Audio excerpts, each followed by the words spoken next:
Hey everybody, it's TorontoUnicorn. Man, this is gonna be a good story time. This is gonna be one of the juiciest story times. So I hope you get comfortable. I hope if you don't have time, you can listen to this on my podcast. And I'm also gonna have an After Dark version for my OnlyFans because there is just so much I cannot say on social media. Fair enough. But I do kind of let loose there, if you know what I mean. Loose. So anyways, holy shit, I went to Deviant Playground, which is a theme night at Oasis Aqua Lounge for more of a kink-friendly, fetish-friendly night. And I didn't go with anybody specifically. Like, I ended up connecting with a fan turned friend at the last minute, Amelia, and we coordinated, but otherwise it was just like whoever shows up, right? Anyways, it was a busy night. It was busy at 8 p.m. It is not normally busy at 8 p.m.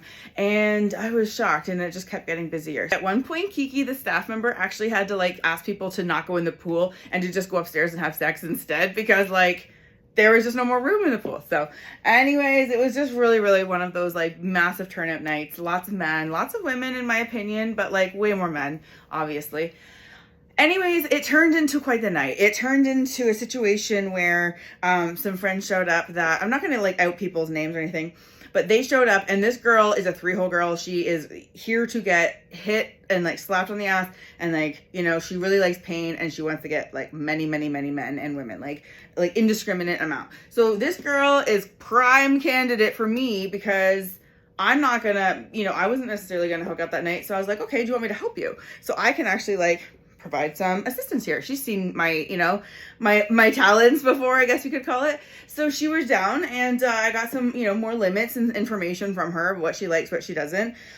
Just for the purposes of the information, she wanted degradation. She wanted a man to hit her, choke her, things like that. It's hard to find guys who are willing to go hard enough, is the feedback. So it really is to each their own. Everybody's into something different.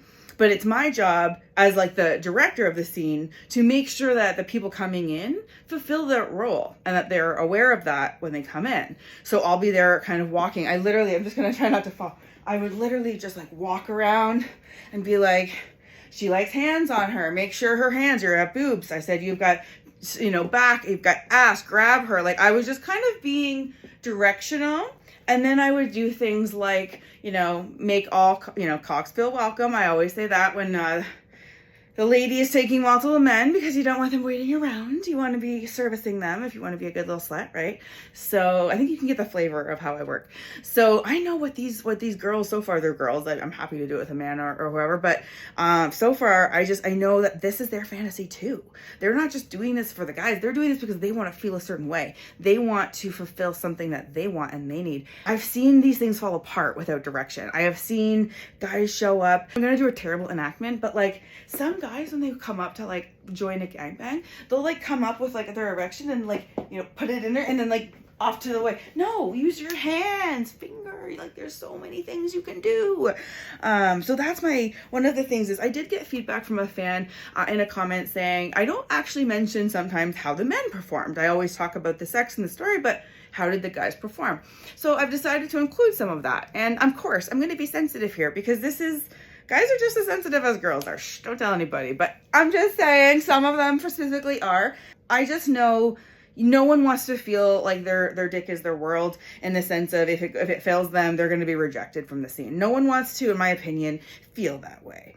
And so I'm sensitive to if a guy comes in, if he's having erection problems or something, the last thing I'm going to do is make that man feel singled out or embarrassed. I'm going to do things let's shuffle around and let's give this guy a turn. But I would never make that guy feel rejected. I would just give him an opportunity to recover and then take a break, whatever.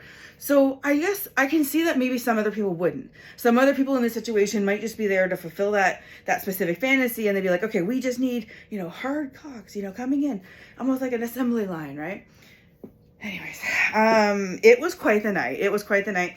What I really liked about it was that I got to walk around the club with my eyes straight up because normally I don't want to communicate like this with men because I'm afraid they'll think I want to have sex with them and then it'll get a little awkward too fast. So I just tried to not try to, Anyway, so now I'm scanning the room and I was like, do you want to come and have sex with my friend? I'm really confidently being so do you want to do this?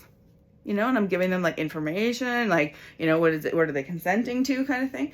And what I noticed is that, first of all, I met a lot of male fans, and they participated. So they were really, in my opinion, you know, how do you have a better first night? And it was their first night there at the club too, and they said they came there because of my videos.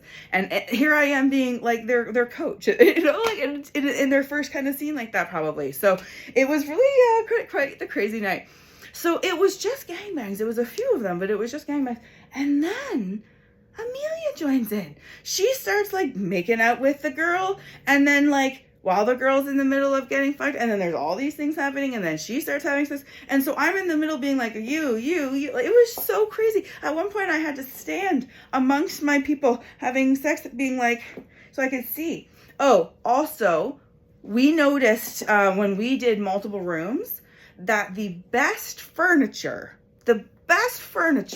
for a gangbang, in my opinion, is one of those, the ergonomic furniture that you can usually find in the dungeon or in some of the playrooms. But basically there's like a sitting bench or a spanking bench where you can have your knees and basically, here, you know what, I'm gonna show a little clip of what one of those looks like right here, okay?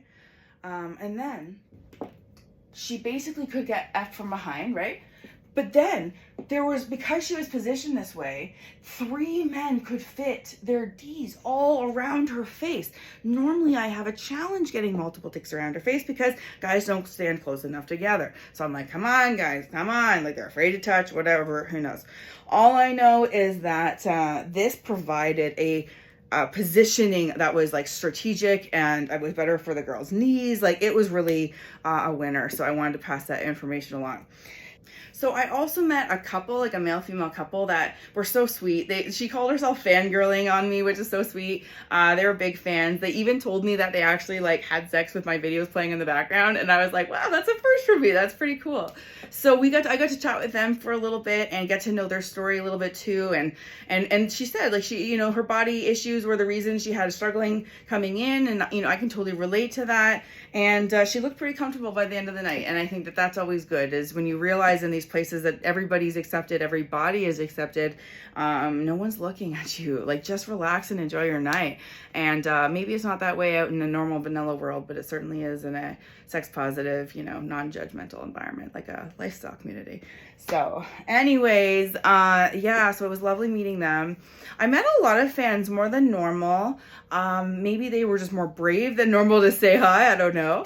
But it was lovely to chat with every single one of them, because I need to know if I'm having an impact. So thank you for reminding me that there's reason to keep going, and also that even if I strike out or have a bad day, that vlog is still worth posting. So thank you for that feedback. I appreciate it. And I hope you come to TorontoUnicorn.com as well as the swingershop.com, because I have a brand new swinger merchandise line. It is going to be hilariously strategic stuff that you're going to want to get your hands on, you know? So that is pretty much it for the YouTube version, because I can't get in trouble on YouTube anymore. But if you want to come to my OnlyFans, there's a link always on my website, TorontoUnicorn.com. Basically, the parts that you're not able to hear, that's coming next, are the ins and outs, and I mean the ins and outs. So I will say that overall the men performed well. What I liked is that they got themselves hard, because there was like, a girl was only able to have so much attention at once that not all guys could get, you know, they'd have to like get themselves hard before that, you know. Great. I like people who like solve their own problems. I remember a guy came up to me and asked me for a condom, and part of me was like, sure, I have my orgy director fanny pack on, but I shouldn't also be asked for that. I think I should come prepared, especially with like a sex scene. Like, come bring a condom. Like, it's, you know, just anyways, that's my 2 cents. So come to my fan page if you want to hear the after dark version of this.